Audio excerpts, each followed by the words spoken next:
reporting on the games you love by people who love to game. The MMO Reporter Network.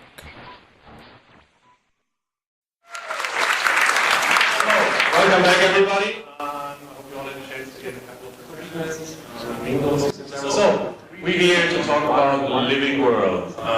And if all of my esteemed colleagues up here would please introduce themselves to the audience and the millions of people watching on our live stream. Hi, my name is Devon Carver, and I'm the World Coordinator.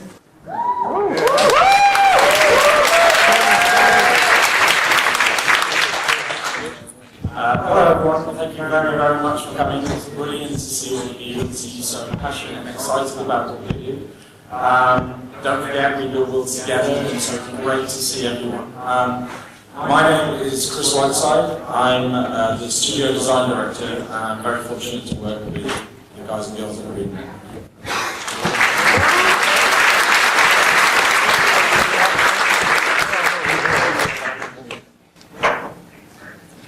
Colin. Hello. Hey, I'm Colin Johanson. I'm the game director for Guild Wars 2, and I just want to say it's great to see so many familiar faces out here.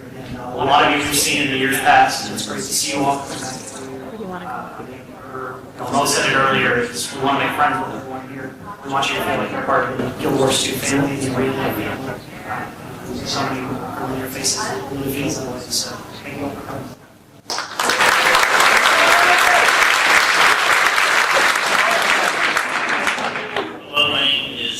Clarke-Wilson, and Clarke-Wilson is my last name. Clarke isn't my middle name. My wife and I grew up together as members of the youth before we realized that punctuation in your name is difficult. So the dash is silent. I'm the studio technical director. That means I mostly organize programmers and encourage them to make mostly the same game. Everyone else provide tools so they can make all the projects.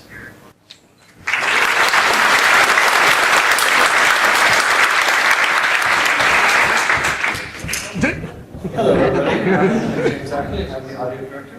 It's nice to appreciate everybody's listening again. Thanks very much.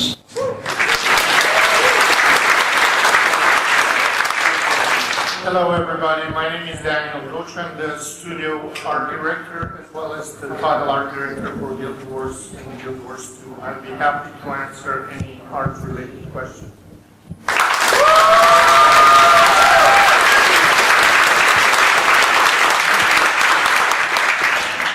Hi, you guys. I'm Angel McCoy. I'm the lore master on the Living World team. I work with Bobby Stein and Scott McGough on that team as lore masters. And so I'm so glad to see you all here. I'm recognizing your faces. Make sure you come up and talk to me later.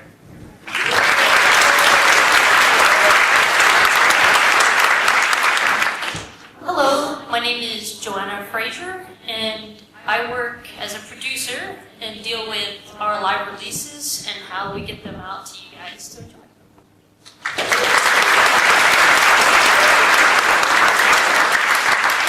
Good afternoon. I'm Belz, and I'm the QA POC for Living World. I work with all 4 Living World teams, everybody on them, and pushing out the door. Joanna here.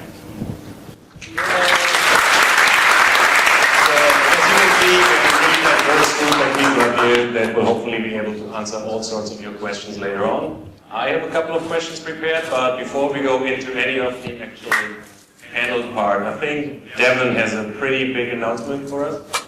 If I can get the mic to work. Yeah, there we go. Okay, so as you heard before, I'm the coordinator for World vs. World. Since Guild Wars 2 has launched, we've seen a massive number of people playing World v. World every week. You might have heard recently we talked about how there have been over 23 million Dociu caravans that have been killed.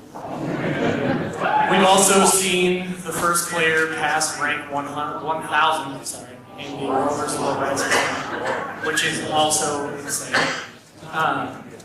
Every week, Stonemist Castle changes hands. Some worlds emerge victorious, and others show that even if they didn't win that time, they're still forced to be reckoned with.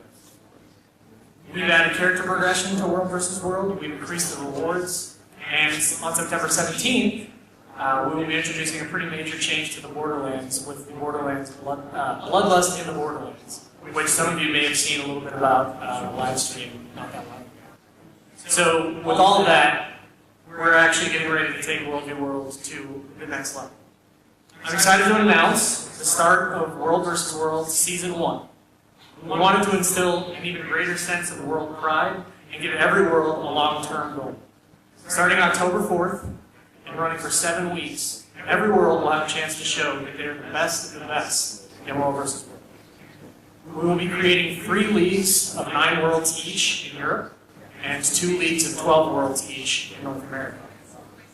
We created a schedule of matchups, and each world will be matched up at least 1 time against every other world in the league. We'll be tracking the results of those battles, and at the end of the season, everyone who's taken place and participated will get a bunch of rewards based on how their world performed. We'll be also adding a group of achievements that players can acquire during the season, including a meta achievement that will give you a key that unlocks your performance-based reward. We'll be releasing a bunch more information in the coming weeks, but there has never been a better time to jump into World v. World. We're all looking forward to taking the field of battle and showing why our world is the best world, and we can't wait to see who comes out on top of the heap when the season ends November 21st. Thanks. World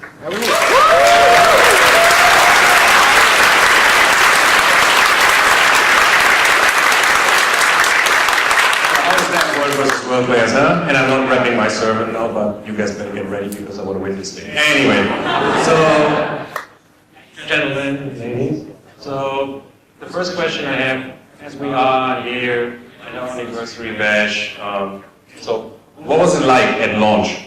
What was it? What were your feelings? What were you doing? Like, how can you even still remember launch?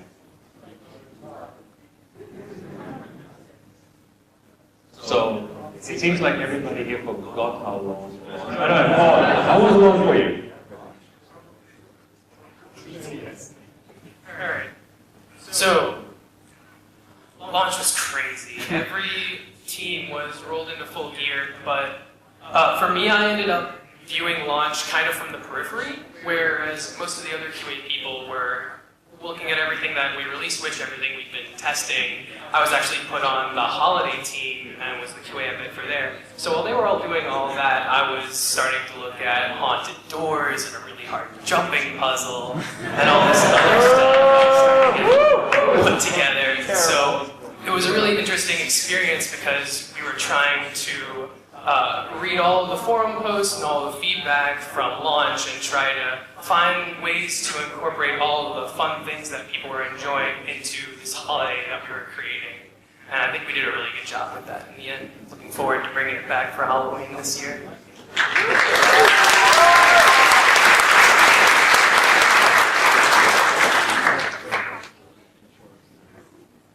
Don't be shy. The company put on a big party. It was awesome. So you came out and sang last night.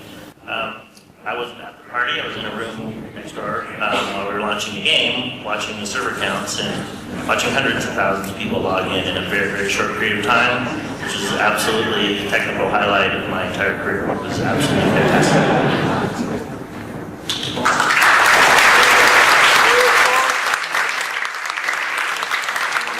You said very tired? Personally for me, and many people were very tired, and it was a very, very emotional period, but certainly the highlight for me about the launch was getting a chance to see the world through all of your eyes, and to play with you all, and to see the world really come to life. So it's a very humbling experience. I never thought I would get the opportunity to work on an online world, never mind one that is as standout and as excellent as this one. So it was a period of a huge amount of emotion and no sleep, which is never a good thing. But I really enjoyed that. It was fantastic.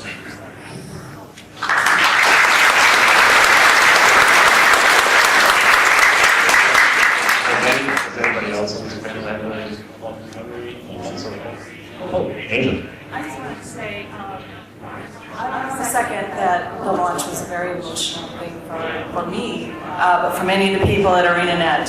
I had spent 5 years working on the game, and when you pour that much of yourself, that's 10% of my life.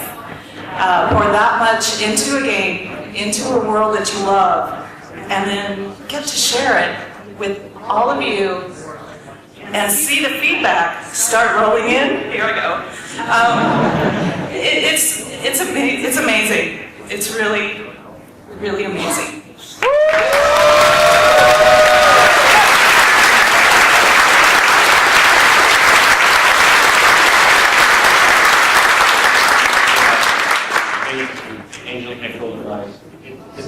It was very emotional for all of us. I mean, it's like it's your baby seeing the light. But it was just hard to have a nice transition. That was just the beginning of the journey, right? So at one point we decided the way to go is living world. Why? Colin.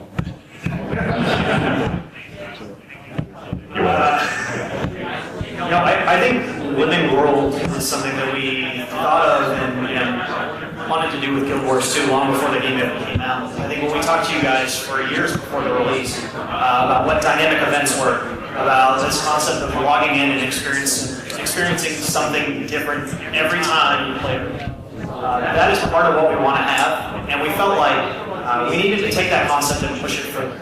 And we needed to push it even further than what we've done so far. I think even the last year shows the capacity of what we can do with the game. I think the vote we did recently is kind of the tip of the iceberg, putting that power in the players' hands to determine what's going to happen in the game. But we really need to do more of that. We need to open it up and make it every time you guys select in, you feel like you can change the game. You can experience something unique. You can really have something that has a world changing around you, and you're a big part of it. And I think that's a big vision for what our game is. This thing is totally missing. And I think that's a big part of where we're going to take the game in the future.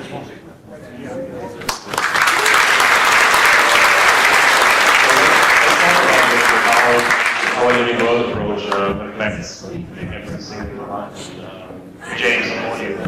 Can you talk a little bit about game immersion in audio, like the important part that audio is playing in actually getting immersed in the game, and we have like examples of out there.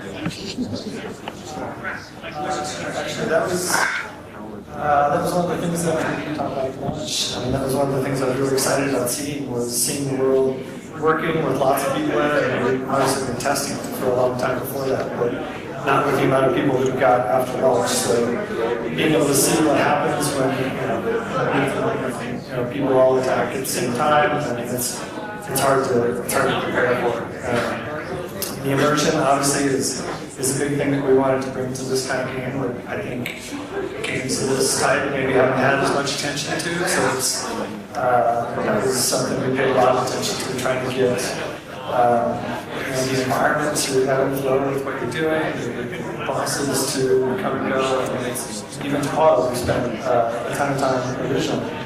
And then this time around, I'm glad we got another chance. I mean, the amount of things that all of the sounds change with the amount of health he's got, the amount of how close you are to him changes the level of music, and all this stuff that just tries to focus you on stuff that whatever we think you should be paying attention to at that time. So, even though a lot of people may not realize what the sound is doing, hopefully it's really adding to your emotion and your involvement in whatever the sound is. So, having a game like this is an opportunity you don't very often get. So, it's been a lot of fun.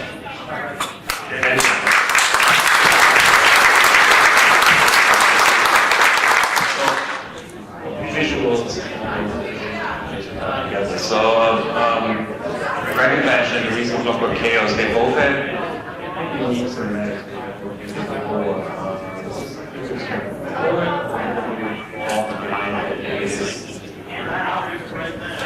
I got this question lately quite frequently.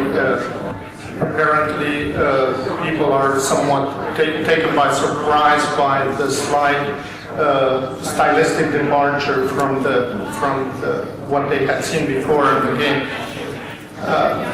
and everybody curious for the reasons and asking us to explain. It is pretty much the byproduct of the many changes that we have gone through since launch. As I'm sure you have realized, once you ship a game of this nature, the intensity does not go down one bit.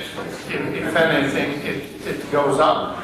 So we really had to reinvent ourselves in terms of perfecting new processes, new methodology to tackle delivering content. And with the nature of the content changing,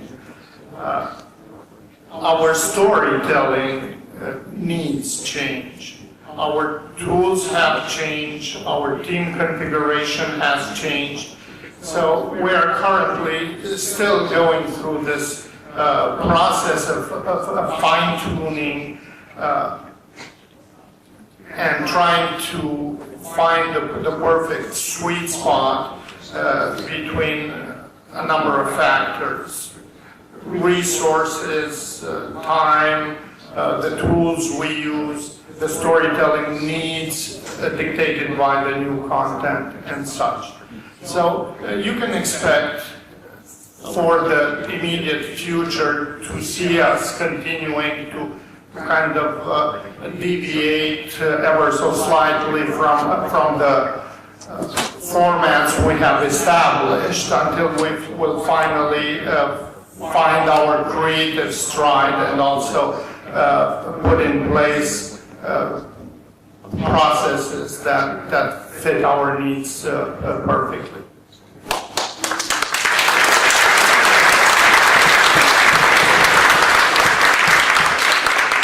Because Daniel mentioned processes.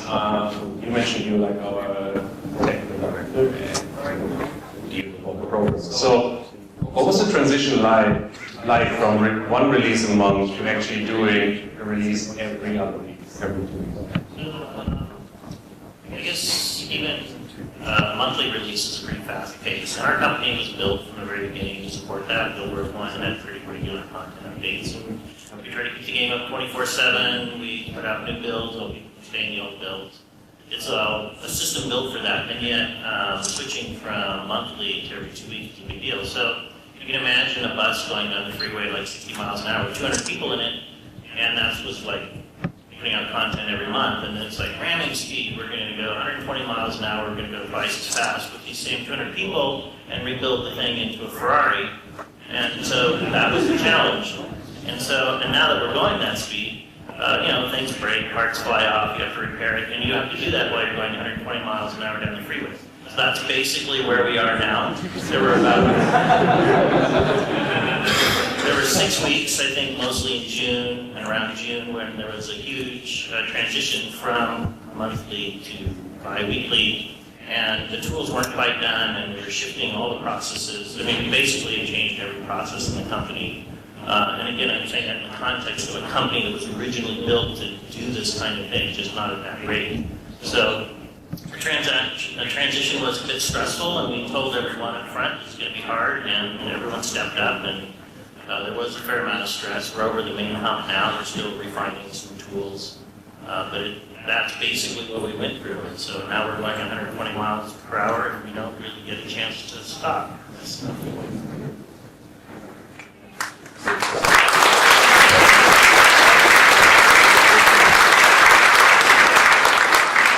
Joanna, obviously with all these driving down the highway at an insane speed and bits and pieces falling off. The team needs producers, so you are the producer. So what is it like to be a producer on a Living World team? It's great fun.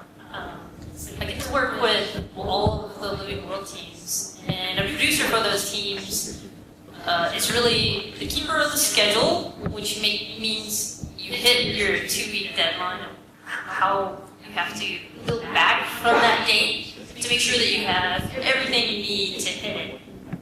So I help those teams determine their dates and then make sure that they are able to walk back and know when they need to have their documents done, understand all of their dependencies, and work with those teams to get them back in and incorporated in time to hit their deadlines. And also, producer is a facilitator and a problem solver. So anything that comes up that is a roadblock or impedes the team in any way, they bring to us and we go knock it out of the park. Whether it's, you know, asking for new technology or hashing out new designs or asking for more resources to make sure that we can hit expectations. We take care of all those things.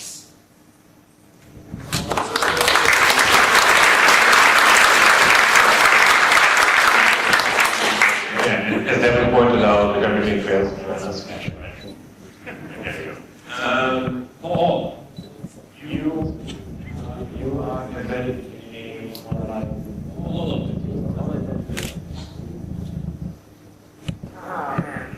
So there is a QA embed on every team, and I kind of work over them to make sure that they have everything they need to get everything tested and make sure that they're not going to be overwhelmed by the amount of things coming in, kind of help with those kinds of things.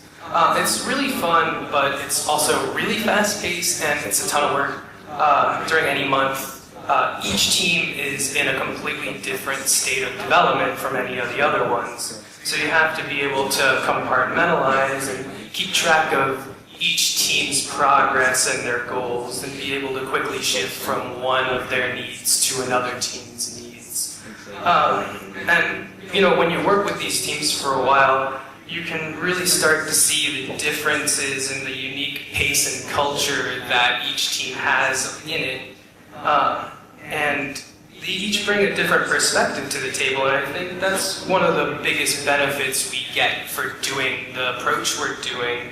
Each month is developed by different teams, so they don't feel too similar month to month.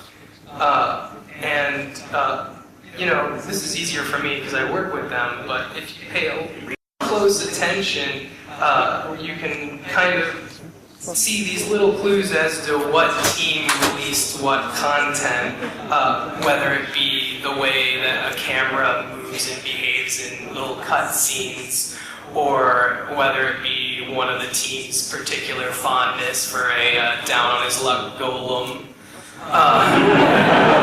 There are little things that kind of bleed through from one team's release to another, and if you pay attention, it's really cool to spot those things and know who kind of was particularly contributing to them.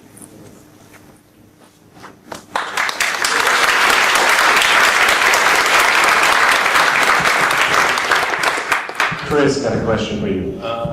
So obviously, the different Living World teams, everybody has a ton of ideas. What are your thoughts on, like, is it hard, like, to cut content, or what was the most disappointing thing you had to cut from the game? So, if it's okay, I just wanted to add something to what Colin was saying that will lead into this, which is about our living world. The way I see our living world is that it's an engine that gathers all of our imagination, all of us, and creates or will build a true living world. And so the thing that excites me the most about this is only the beginning. You can expect to see some amazing pioneering work, and we will all be pioneering together, you know, essentially where no man has ever gone before. Use the Star Trek. But anyway, to answer the question, from a high-level point of view, when it comes to kind of global design decisions and kind of avenues we want to go down, we don't really cut anything. We have a system, essentially, which is a backlog, where we look at what we've created or thought about, and then we prioritize it. And you know, eventually, at some point, it'll come out, and that's one of the reasons why we can't talk about so many things so frequently, because we want to make sure that we're confident that it's going to be released and when it's going to be released before we talk about it. When you get to the micro of a Living World Teams release, the overall goal for me is that everything we do that comes out of the studio has to be of the highest quality, which means that as the teams were spinning up and we were learning to work under the new kind of production paradigms, that there would be instances where we would take something out of the Living World release. It would be a modular component of the overall play experience. 9 times out of 10, that reappears. So there isn't a single instance where we cut something that I've regretted, basically because 1 was the backlog, and 2, it generally leads to a higher quality release. The area that I would say I'm least patient on is that I know all the brilliant work that the guys are doing. I know what's in the pipe. I know what the rough future of all of our game is going to be.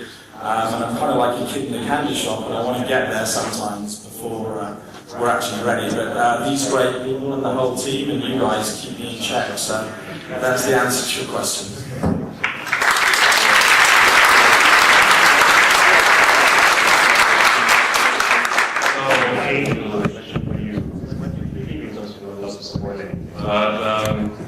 Narrative designer, law person, we've introduced a bunch of new characters to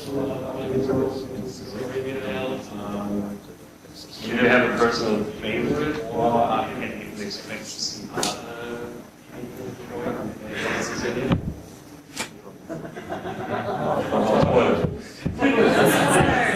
I don't want to spoil your experience. That would be bad. Favorite character, I'll start there. That's like asking a parent which of their kids is their favorite. We put a lot of thought and time into each of the characters to try to make them as interesting, as story-worthy, and basically as Tyrian as possible. We've got Rox and Bram, Marjorie and Casimir, Ellen Keel. Evan Nashblade is more of a secondary character. We've also done things with Canuck and let's see. Yeah, those are the big ones for now. Other than the villain Scarlet, which you just recently met.